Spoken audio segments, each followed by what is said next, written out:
मैं doctor Avinash Kumar, liver रोग विशेषज्ञ, आज आपके सामने फिर से उपस्थित हुआ हूँ।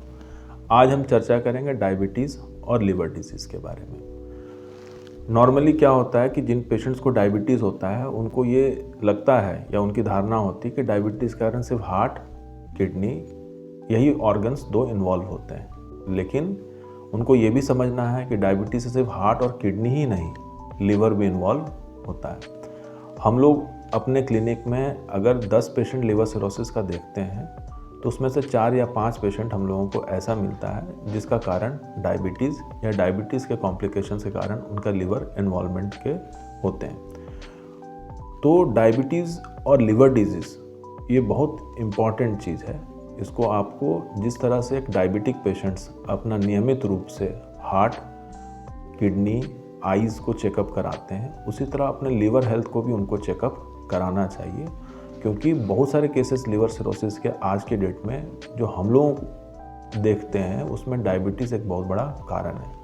वेस्टर्न कल्चर में जिसको हम लोग non alcoholic fatty liver disease कहते हैं, NAFLD या डायबिटीज़ एसोसिएटेड लिवर डिजीज़, जो मोटापा या ब्लड शुगर कारण होता है, ये वेस्टर्न कंट्रीज़ में पहले तो इसकी परसेंटेज ज़्यादा थी, लेकिन अब हमारी जो लाइफस्टाइल्स चेंज हुई हैं, जो डेवलपिंग कंट्री में भी जो खान पान का पैटर्न चेंज हुआ है, जो स्ट्रेस लेवल बढ़ा है, उससे यंग लोगों में भी डायबिटीज़ है। और यंग लोगों ये डायबिटीज़ जो है ये आपको later age at the age of 55, 56 years या अर्ली 60s में लिवर सिरोसिस करा सकता है। तो आपको ये जानना ज़रूरी है कि आपको अपने हार्ट, लंग्स, किडनी और आइज़ के अलावे अपना लिवर का भी नियमित रूप से जांच कराना चाहिए।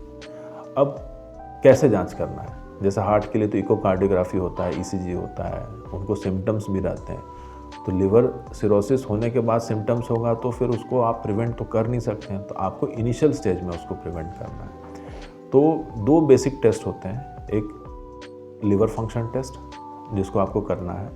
अगर उसमें लिवर एंजाइम्स आपके SGPT, SGOT बढ़े हुए हैं तो आपको ये समझना है कि सिंपल फैटी लिवर नहीं है।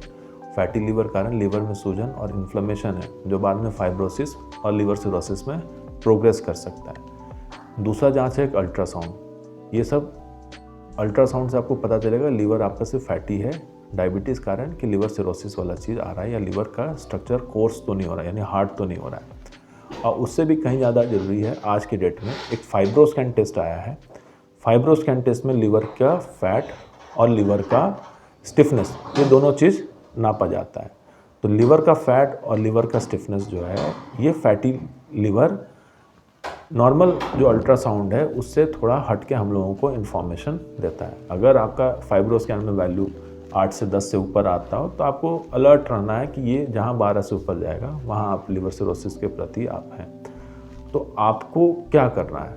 कुछ मेडिसिन हैं आज के डेट में अवेलेबल जो ब्लड शुगर को भी कंट्रोल करता है, लिवर को, फाइब्रोसिस को भी रिवर्ट बैक करता है थोड़ा अर्ली स्टेजेस में, और लिवर सिरोसिस के प्रोग्रेशन को रोकता है डायबिटीज़ में, उसका सेवन।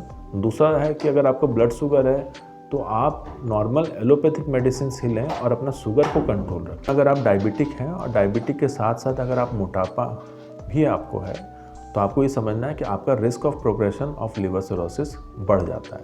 प्लस अगर आप डायबिटिक हैं, आप हेल्थ और मोटे भी हैं और प्लस आप अल्कोहल ले रहे हैं तो आपका ये रिस्क ऑफ प्रोग्रेशन और बढ़ जाएगा। तो एक डायबिटिक पेशेंट्स को अपने लिवर को बचाने के लिए सबसे पहले अपना वेट तो अंडर वेट रखना है एक्सरसाइज करके। दूसरा चीज़ क्या कि नॉर्मल पर्सन की तरह भी आपको ऑयली फैटी फूड अवॉइड करना है। सिर्फ शुगर रिलेटेड ही फूड्स अवॉइड नहीं करना है, आपको कोलेस्ट्रॉल रिच फूड्स या चर्बी युक्त खाना भी आपको अवॉइड करना है। अगर आप अल्कोहल ले रहे हैं तो उसको आप तुरंत बंद करें। अगर किसी और प्रकार का टोबैको प्रोडक्ट्स ले रहे हैं, खैनी है, गुटखा है, तो आपको ये नहीं सोचना है कि खैनी गुटखा से शुगर मेरा कैसे बढ़ेगा। शुगर नहीं बढ़ेगा, लेकिन उसके कारण से आपके बाकी ऑर्गन्स भी इन्वॉल्व होंगे, जिसमें लिवर भी एक इम्पॉर्टेंट ऑर्गन है। तो डायबिटिक को अपना लिवर के प्रति अच्छा ख्याल रखना है, उनको लिवर जो अच्छा रखे उस तरह का भोजन करना है। शुगर तो नो डाउट आपको कंट्रोल करना ही है मेडिसिन के साथ, लेकिन बहुत सारी ऐसी चीज़ें हैं जिसको आपको डायबिटीज़ में आपको लिवर सिरोसिस प्रोग्रेस कर सकता है फास्ट रूप में। एक नॉर्मल पेशेंट जिसको हेपेटाइटिस बी हो रखा हो, उसमें लिवर डिजीज़ होने के चांसेस उतने नहीं होंगे अगर वो लिवर डिजीज़ के साथ साथ उसको हेपेटाइटिस बी के साथ साथ अगर वो उसको डायबिटीज़ भी हो, अगर वो अल्कोहल भी ले रहा है। तो आपको ये समझना है कि डायबिटीज़ एक तरह से एक्सीलरेटर का काम करेगा दूसरे लीवर कंडीशंस में, जैसे हेपेटाइटिस बी है, किसी को हेपेटाइटिस सी है, कोई अल्कोहल ले रहा है, अगर साथ साथ उसको डायबिटीज़ भी हो तो उसका rate of development of liver cirrhosis बढ़ जाता है। तो आपको ये चीज़ मानना है कि आपको डायबिटीज़ है तो आपको अपना लिवर को नॉर्मल पेशेंट्स की तरह, जो हेपेटाइटिस बी हो या हेपेटाइटिस सी हो या जो अल्कोहल भी ले रहे हैं, उन लोगों की तरह अपने लिवर को आपको सेफ रखने के लिए प्रिकॉशंस लेने हैं। अगर आप अल्ट्रासाउंड कराते हैं, अगर आपके लिवर एंजाइम से बढ़े रहते हैं, तो डेफिनेटली आपको लिवर विशेषज्ञ से मिलना है और आपको अपने तरफ से भी एफर्ट लगाना है। तो ये डायबिटिक पेशेंट्स के लिए बहुत बड़ा एक वो है इन्फॉर्मेशन कि आपको हार्ट, किडनी और आइज़ के अलावे अपने लिवर को भी सेफ रखना है। क्योंकि हार्ट किडनी का तो है कि अगर आप एंजियोप्लास्टी करा लिए या बाईपास करा लिए या किडनी अगर आपको प्रॉब्लम है तो 2 किडनी है, लेकिन लीवर तो आपके पास एक है और लीवर में ना तो आप एंजियोप्लास्टी करा सकते हैं ना बाईपास करा सकते हैं। एक बार लिवर सिरोसिस हो गया तो ट्रांसप्लांट के अलावा आपके पास कोई ऑप्शन नहीं बचेगा। तो एज़ कम्पेयर टू हार्ट और किडनी, लिवर डिजीज़ होने पे आपकी कंडीशंस ज़्यादा सीरियस होंगी। वो कंडीशन में आप ना जाएं, इसलिए आपको एक नियमित रूप से हर साल या हर 6 महीने पे अपना एक रूटीन टेस्ट, जिसमें एक liver function test, fibro scan और एक अल्ट्रासाउंड जरूर कराना चाहिए। ठीक, धन्यवाद।